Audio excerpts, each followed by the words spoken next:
Bismillahirrahmanirrahim. Allah bəndələri, əziz möminlər və möminələr, dəyərli cümə iştirakçıları, özümü və sizi təqvalı olmağa çağırıram. Mübarək Ramazan ayının sonluğu və hasili Allah Müteal Quran-ı Kərimdə buyurduğu kimi "Ləalləkum təttəqun", oruç tutun, bəlkə pərhizkar və təqvalı olasınız.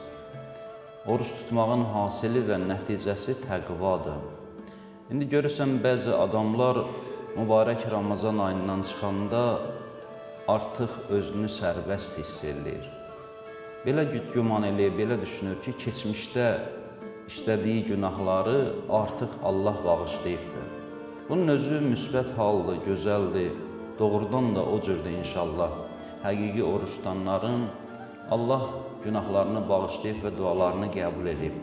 Lakin mübarək Ramazan ayının ondan əhəmiyyətli tərəfi var.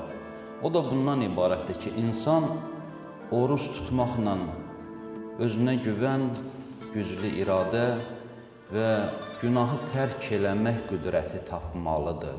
Və mübarək Ramazan ayından sonra gələn Ramazan ayına qədər günahı tərk eləmək gücünü özündə hiss eləməlidir.